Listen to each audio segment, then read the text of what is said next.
Hi, today I'm going to speak to you about what you could do to help prepare yourself for a 48-hour film challenge. Now, there are many different organizations that run a 48-hour film challenge. However, premise is usually the same. You've got 48 hours to make a film to a brief. The brief is usually a line of dialogue, a character name, a prop, and a genre.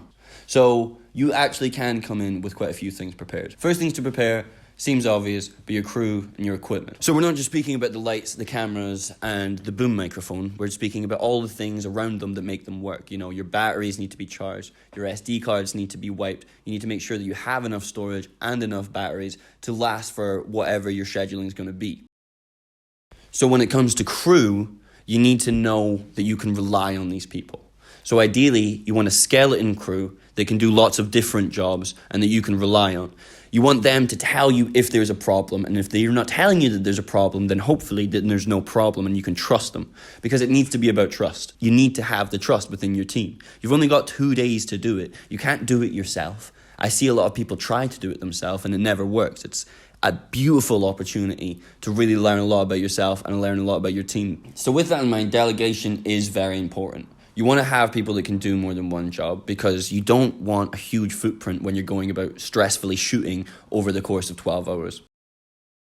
I have seen a lot of 48 hours, and it is a very common trope to just shoot in your own living room or your own house, somebody's house that you know that's kind of fancy. It always looks cheap.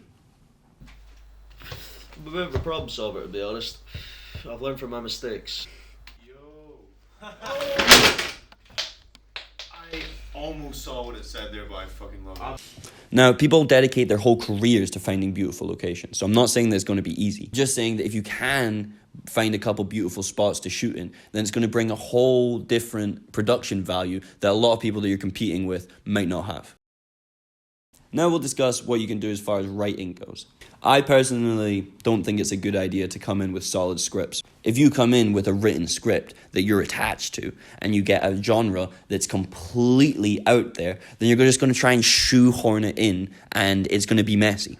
My advice would be to write down as many short ideas as possible. Just one sentence ideas that you can bring to a table and let everybody discuss them. In that discussion, you then whittle it down to maybe 5 or 6 ideas that everybody's happy with and would have a good time making. If you find yourself into a position where you've written down those 5 ideas and there's like 3 or 4 genres that just don't fit at all, then get around the table again.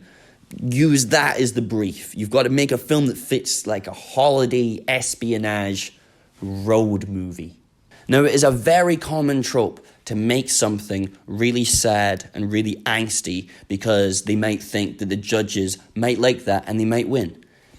And that might be true. Judges do tend to go for more heartfelt, message-driven political statements. But you've got 48 hours to make a 6-minute film. That's so hard. It is a very difficult process to get something in. Not to get something good in, just to get something in. It's difficult. So why, when it's so stressful and so tiring, would you want to then make something really sad that's just going to bum your crew out, bum you out while you're editing, and is not going to be any fun to make? We decided pretty hard, no dramas. So we had 5 ideas that fit into every single thing apart from drama. And obviously you could just say it's drama. I mean, define drama. But the 48-hour is a great opportunity for filmmakers to make a film, band together and get something out in 2 days. And some of the work that comes out is so good. We're making movies. It should be fun. Please, for your own sake, don't make something too sad. Have a laugh. Learn. It's all about learning. It's so intense. Every single time I play, I come out a better filmmaker, hands down. Every one of my crew comes out a better filmmaker. We all appreciate everything that the 48-hour has to offer, but we're not going to go and try and work out our lifelong problems and use it as a therapy session to then show an audience and be like, look how sad I am. When it comes to the edit, make sure your editor has had the most sleep and that he's just going to work on it all day long. Ideally, also the same with your sound designer. Those guys need to be back to back in the same room, working together, right up until the end of the deadline. Don't be bummed out with the results. Fair enough play to win, but that is definitely not the point. The point is that you have a great opportunity to make a film. And you know, at the end of those 2 days, whatever happens, you make the film. You get it done. It's not going to be a year of preparation, funding applications, the process, the agony. You just have 2 days and you just do it. You should be preparing maybe a week or two, maybe a couple of weeks in advance for locations and making sure that you've got all your kit and all your crew. That should be about 2 weeks before, probably, making sure that you're covered. But it's a great opportunity for filmmakers.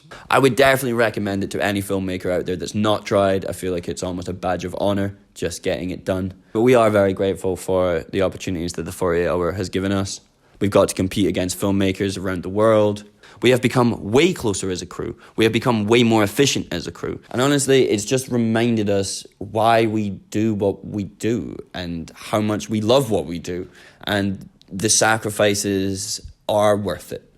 Because when it comes together and when you're all so proud of your piece and proud of everybody involved, nothing beats that. Doesn't matter how many Saturday night outs or clubbing or whatever people do. I don't know how to end this video.